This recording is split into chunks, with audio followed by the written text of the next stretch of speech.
Chapter 21 A New Departure in Flavorings.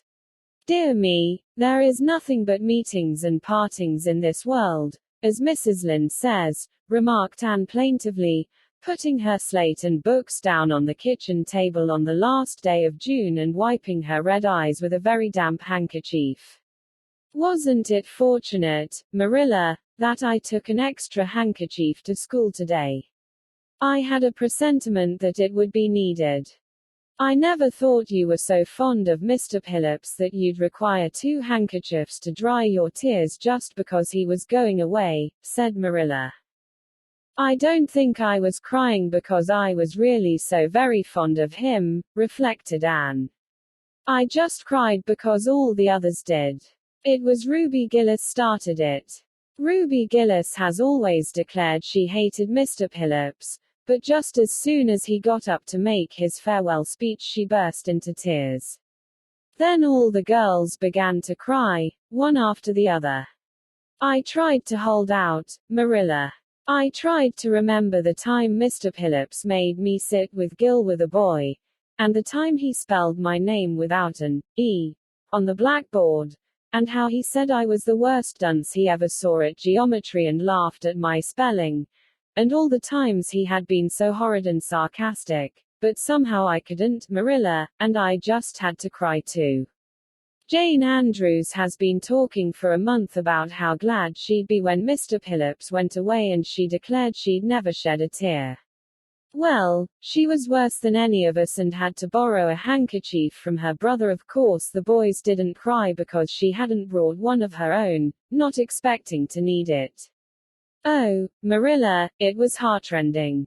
Mr. Phillips made such a beautiful farewell speech beginning, "The time has come for us to part."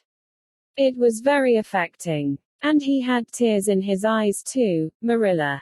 Oh, I felt dreadfully sorry and remorseful for all the times I'd talked in school and drawn pictures of him on my slate and made fun of him and Prissy. I can tell you I wished I'd been a model pupil like Minnie Andrews. She hadn't anything on her conscience. The girls cried all the way home from school. Carrie Sloane kept saying every few minutes, "The time has come for us to part," and that would start us off again whenever we were in any danger of cheering up. I do feel dreadfully sad, Marilla. But one can't feel quite in the depths of despair with 2 months vacation before them, can they, Marilla? And besides, we met the new minister and his wife coming from the station. For all I was feeling so bad about Mr. Phillips going away, I couldn't help taking a little interest in a new minister, could I? His wife is very pretty. Not exactly regally lovely. Of course it wouldn't do, I suppose, for a minister to have a regally lovely wife, because it might set a bad example. Mrs. Lynde says the minister's wife over at Newbridge sets a very bad example because she dresses so fashionably. Our new minister's wife was dressed in blue muslin with lovely puffed sleeves and a hat trimmed with roses. Jane Andrews said she thought puffed sleeves were too worldly for a minister's wife, but I didn't make any such uncharitable remark, Marilla, because I know what it is to long for puffed sleeves. Besides, she's only been a minister's wife for a little while, so one should make allowances, shouldn't they? They are going to board with Mrs. Lynde until the manse is ready. If Marilla, in going down to Mrs. Lynde's that evening, was actuated by any motive save her avowed one of returning the quilting frames she had borrowed the preceding winter, it was an amiable weakness shared by most of the Avonlea people. Many a thing Mrs. Lynde had lent, sometimes never expecting to see it again, came home that night in charge of the borrowers thereof. A new minister, and moreover a minister with a wife, was a lawful object of curiosity in a quiet little country settlement where sensations were few and far between. Old Mr. Bentley, the minister whom Anne had found lacking in imagination, had been pastor of Avonlea for 18 years. He was a widower when he came, and a widower he remained, despite the fact that gossip regularly married him to this, that, or the other one, every year of his sojourn. In the preceding February he had resigned his charge and departed amid the regrets of his people, most of whom had the affection born of long intercourse for the good old minister in spite of his shortcomings as an orator. Since then the Avonlea Church had enjoyed a variety of religious dissipation in listening to the many and various candidates and supplies who came Sunday after Sunday to preach on trial. These stood or fell by the judgment of the fathers and mothers in Israel.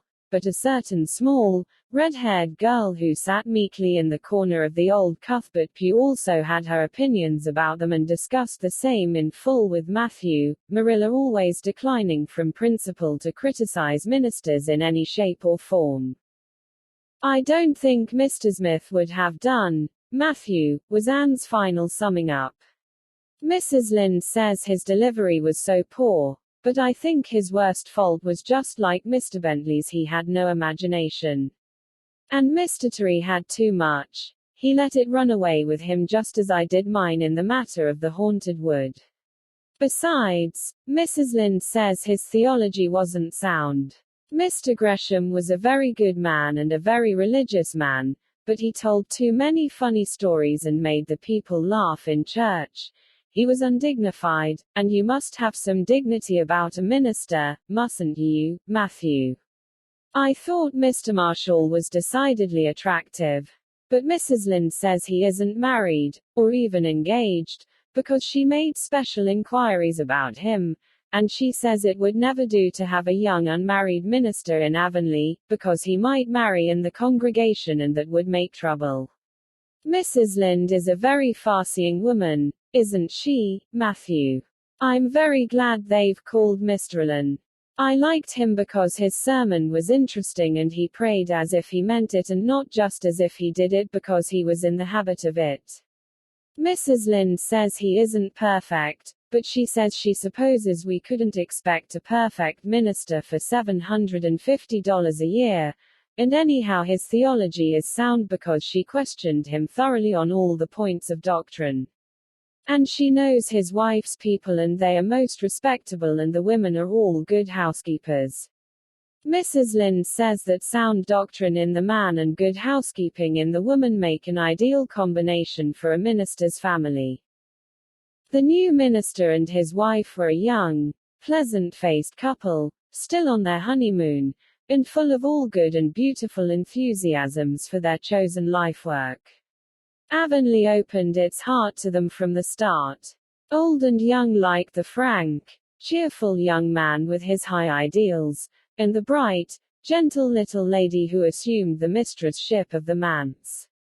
With Mrs. Allen Anne fell promptly and wholeheartedly in love. She had discovered another kindred spirit. Mrs. Allen is perfectly lovely, she announced one Sunday afternoon. She's taken our class and she's a splendid teacher.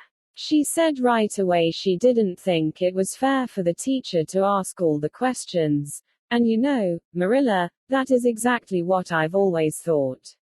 She said we could ask her any question we liked and I asked ever so many. I'm good at asking questions, Marilla. I believe you, was Marilla's emphatic comment. Nobody else asked any except Ruby Gillis, and she asked if there was to be a Sunday school picnic this summer. I didn't think that was a very proper question to ask because it hadn't any connection with the lesson. The lesson was about Daniel in the lion's den, but Mrs. Allen just smiled and said she thought there would be. Mrs. Allen has a lovely smile. She has such exquisite dimples in her cheeks. I wish I had dimples in my cheeks, Marilla. I'm not half so skinny as I was when I came here, but I have no dimples yet. If I had, perhaps I could influence people for good. Mrs. Allen said we ought always to try to influence other people for good. She talked so nice about everything. I never knew before that religion was such a cheerful thing. I always thought it was kind of melancholy, but Mrs. Allen's isn't, and I'd like to be a Christian if I could be one like her. I wouldn't want to be one like Mr. Superintendent Bell. It's very naughty of you to speak so about Mr. Bell, said Marilla severely. Mr. Bell is a real good man. Oh, of course he's good, agreed Anne, but he doesn't seem to get any comfort out of it. If I could be good, I'd dance and sing all day because I was glad of it. I suppose Miss Easelyn is too old to dance and sing, and of course it wouldn't be dignified in a minister's wife. But I can just feel she's glad she's a Christian and that she'd be one even if she could get to heaven without it. I suppose we must have Mr. and Miss Easelyn up to tea someday soon, said Marilla reflectively. They've been most everywhere but here. Let me see. Next Wednesday would be a good time to have them.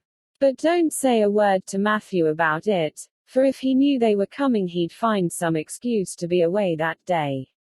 He'd got so used to Mr. Bentley he didn't mind him, but he's going to find it hard to get acquainted with a new minister, and a new minister's wife will frighten him to death. I'll be as secret as the dead, assured Anne. But oh, Marilla, will you let me make a cake for the occasion? I'd love to do something for Miss Easelyn, and you know I can make a pretty good cake by this time. You can make a layer cake, promised Marilla. Monday and Tuesday great preparations went on at Green Gables. Having the minister and his wife to tea was a serious and important undertaking, and Marilla was determined not to be eclipsed by any of the Avonlea housekeepers. Anne was wild with excitement and delight. She talked it all over with Diana Tuesday night in the twilight, as they sat on the big red stones by the Dryad's bubble and made rainbows in the water with little twigs dipped in fir balsam. Everything is ready, Diana, except my cake which I'm to make in the morning, and the baking powder biscuits which Marilla will make just before tea time. I assure you, Diana, that Marilla and I have had a busy 2 days of it. It's such a responsibility having a minister's family to tea. I never went through such an experience before. You should just see our pantry. It's a sight to behold. We're going to have jellied chicken and cold tongue. We're to have 2 kinds of jelly, red and yellow, and whipped cream and lemon pie, and cherry pie, and 3 kinds of cookies, and fruit cake, and Marilla's famous yellow plum preserves that she keeps especially for ministers, and pound cake and layer cake, and biscuits as aforesaid, and new bread and old both, in case the minister is dyspeptic and can't eat new. Mrs. Lynde says ministers are dyspeptic, but I don't think Mr. Allen has been a minister long enough for it to have had a bad effect on him. I just grow cold when I think of my layer cake. Oh, Diana, what if it shouldn't be good? I dreamed last night that I was chased all around by a fearful goblin with a big layer cake for a head. It'll be good, all right, assured Diana, who was a very comfortable sort of friend.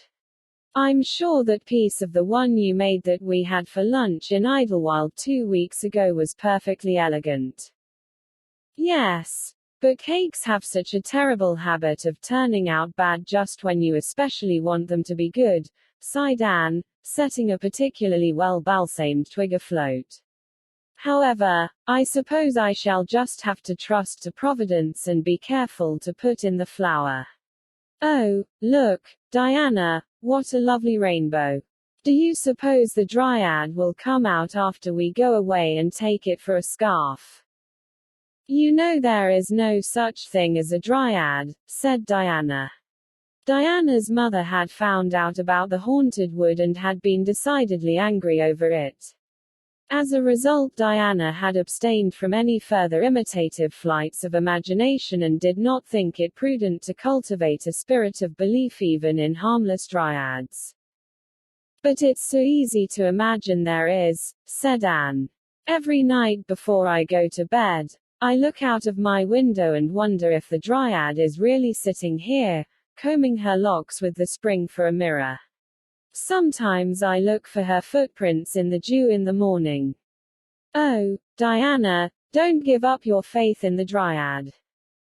Wednesday morning came. Anne got up at sunrise because she was too excited to sleep. She had caught a severe cold in the head by reason of her dabbling in the spring on the preceding evening, but nothing short of absolute pneumonia could have quenched her interest in culinary matters that morning. After breakfast she proceeded to make her cake. When she finally shut the oven door upon it she drew a long breath. "I'm sure I haven't forgotten anything this time, Marilla. But do you think it will rise? Just suppose perhaps the baking powder isn't good. I used it out of the new can.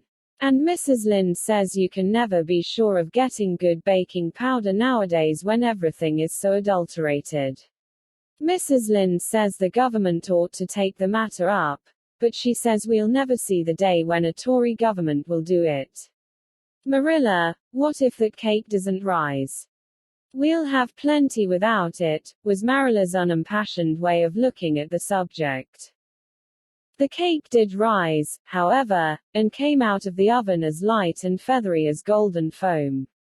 Anne, flushed with delight, clapped it together with layers of ruby jelly and, in imagination, saw Mrs. Lynde eating it and possibly asking for another piece. "You'll be using the best tea set, of course, Marilla," she said. "Can I fix the table with ferns and wild roses?" "I think that's all nonsense," sniffed Marilla. "In my opinion it's the eatables that matter and not flummery decorations." "Miss Utsbury had her table decorated," said Anne, who was not entirely guiltless of the wisdom of the serpent, and the minister paid her an elegant compliment. He said it was a feast for the eye as well as the palate. "Well, do as you like," said Marilla, who was quite determined not to be surpassed by Miss Utsbury or anybody else. "Only mind you leave enough room for the dishes and the food." Anne laid herself out to decorate in a manner and after a fashion that should leave Miss Utsbury's nowhere. Having abundance of roses and ferns and a very artistic taste of her own, she made that tea table such a thing of beauty that when the minister and his wife sat down to it they exclaimed in chorus over its loveliness. "It's Anne's doings," said Marilla, grimly just, and Anne felt that Mrs. Lynde's approving smile was almost too much happiness for this world. Matthew was there, having been inveigled into the party-only goodness, and Anne knew how. He had been in such a state of shyness and nervousness that Marilla had given him up in despair, but Anne took him in hand so successfully that he now sat at the table in his best clothes and white collar and talked to the minister not uninterestingly. He never said a word to Mrs. Lynde, but that perhaps was not to be expected. All went merry as a marriage bell until Anne's layer cake was passed. Mrs. Lynde, having already been helped to a bewildering variety, declined it.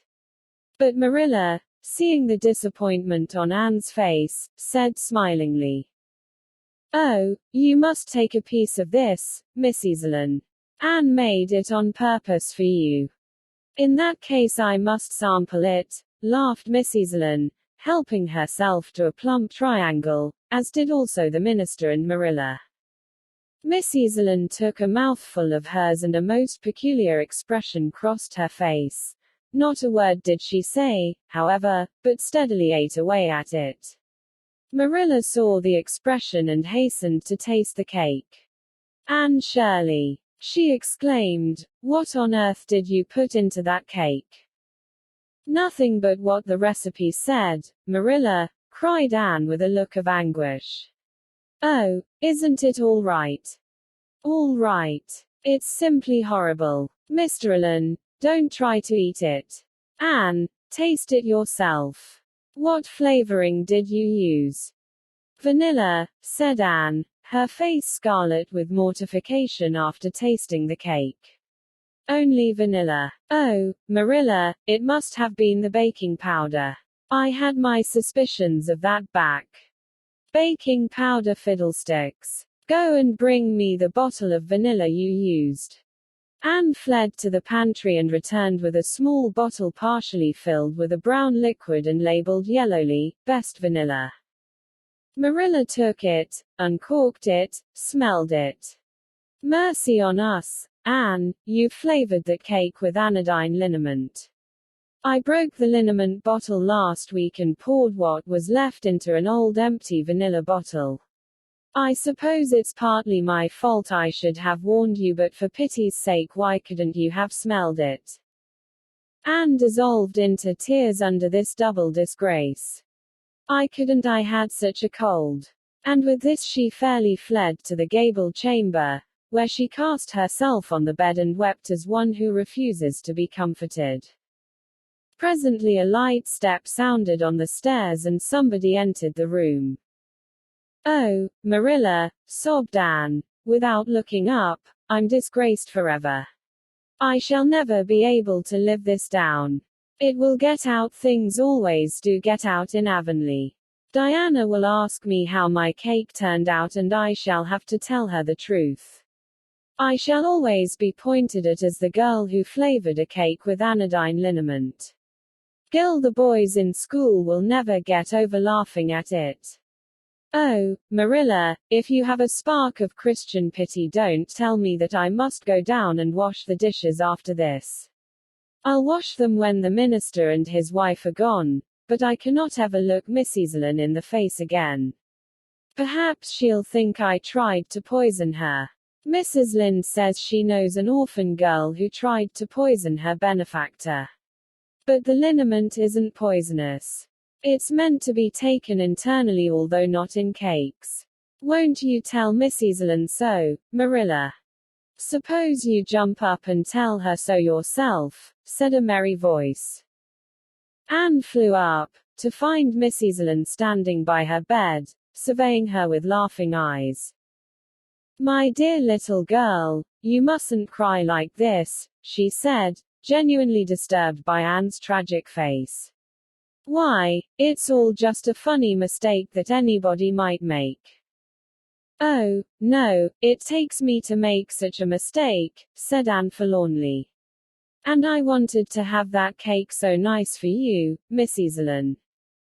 "Yes, I know, dear.